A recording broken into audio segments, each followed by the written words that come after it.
3100 BC, the Nile River. Two separate kingdoms sharing one river and nothing else. Upper Egypt in the south, Lower Egypt in the Nulers. Different crowns, different everything. Each kingdom had its own symbol of royal power. Upper Egypt, the tall white crown. Lower Egypt, the flat red crown. Two crowns, two kingdoms that had never shared either. Then Narmer arrived. Around 3100 BC, a king from Upper Egypt, who decided that two kingdoms sharing one river was an inefficient arrangement. What happened next changed everything. Narmer united the two kingdoms into one. Upper and Lower Egypt merged. One ruler, one kingdom along the entire length of the Nile. The first time in history this had ever happened. The evidence sits in a carved stone object called the Narmer palette, one of the oldest records of a named ruler in human history. One side shows Narmer in the white crown, the other, the red crown. Narmer did not just merge two kingdoms. He built the foundation of Egyptian civilization itself. Centralized government, royal authority, religious traditions binding the whole. One identity from two. The civilization that followed lasted 3,000 years. Pharaohs, pyramids, all of it standing on the foundation Narmer laid at this single moment in 3100 BC. The double crown Narmer first wore, combining the white and the red, became the symbol of Egyptian pharaohs for the next 3,000 years. One crown, two kingdoms, one civilization. One king, two crowns, one decision. 5,000 years ago, the foundation of one of the greatest civilizations in human history. Narmer did not build a kingdom, he built a legacy. Subscribe. 2589 BC. Egypt, a pharaoh named Khufu, looked at the Giza plateau and decided to build something the ancient world had never seen. The pyramid. Not just a pyramid. 2.3 million limestone blocks, each weighing between 2 and 15 tons, quarried, transported, shaped, and placed with a precision modern engineers still find remarkable. The base is level to within 2 centimeters across 9 city blocks. The four sides aligned to the compass within 1/10 of a degree. This was not Approximate. The workers were not slaves. Archaeological evidence, villages, medical records, pay documents confirms they were skilled paid laborers, organized, fed, housed, cared for. Ancient stories painted Khufu as harsh and tyrannical. Archaeological evidence suggests something different, a reign of extraordinary organization. Whether loved or feared, his workers built this and yet, whatever Khufu was, his workers built the Great Pyramid of Giza, the largest pyramid ever constructed, the most precisely engineered structure of the ancient world. For 3,800 years, the Great Pyramid was the tallest structure on Earth. The Lincoln Cathedral in England finally overtook it in 1311 AD, after nearly 4 millennia at the top. The pyramid was not just engineering. It was a statement. Royal power and connection. What a civilization can achieve when organized around one single purpose. The pyramid still stands. Khufu has been dead for 4,500 years. It was the tallest structure on Earth for 3,800 of them. The maths is not close. Subscribe. 1479 BC, Egypt. A woman named Hatshepsut became pharaoh. She was regent for her young stepson first, then she simply became pharaoh, took the titles, wore the crown, all of them. To hold pharaonic power, she adopted every symbol of kingship, including the ceremonial false beard worn by male rulers. Not because anyone was confused, because the symbols were the power. Where other pharaohs focused on military conquest, Hatshepsut focused on trade, diplomacy, and building. A different kind of power. And it worked just as well.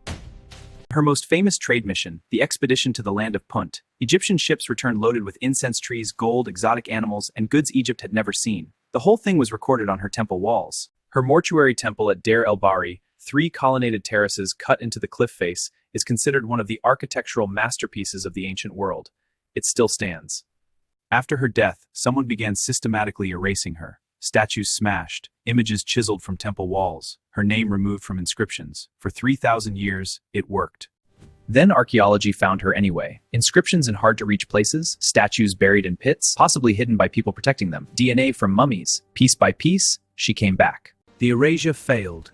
The achievements remained. Hatshepsut is now recognized as one of the most capable rulers in Egyptian history, which is exactly what she was the first time. They smashed her statues and chiseled her name from stone. 3,000 years later, archaeology gave it back. The temple still stands. Her name still stands. Subscribe.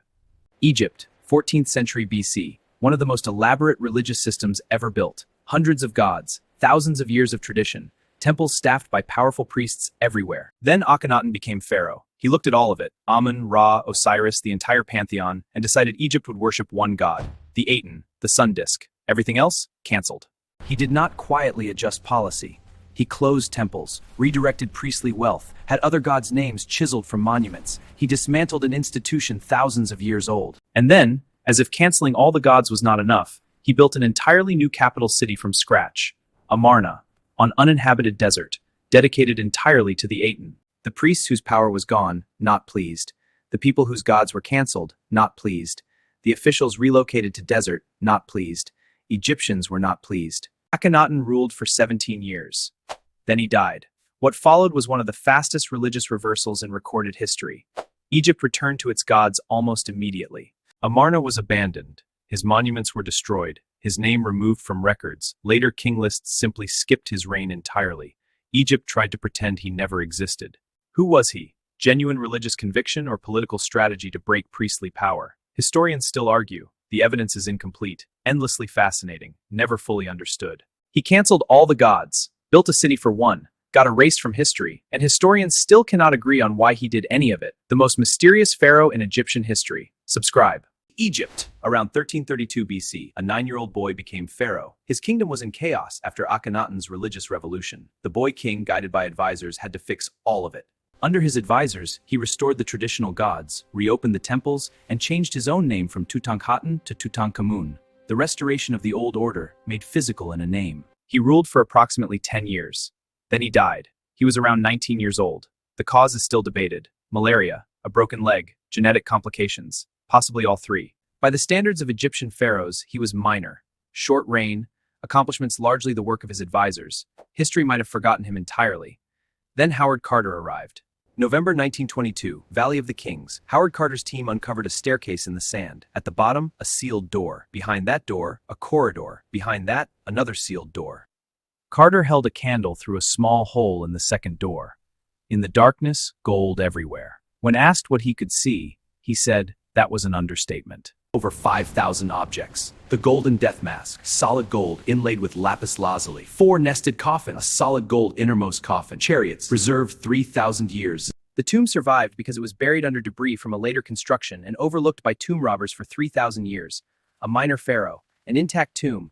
History's greatest irony. He ruled 10 years, was largely forgotten. His tomb survived 3,000 years untouched. The most minor pharaoh became the most famous. History's greatest irony in a golden mask. Subscribe.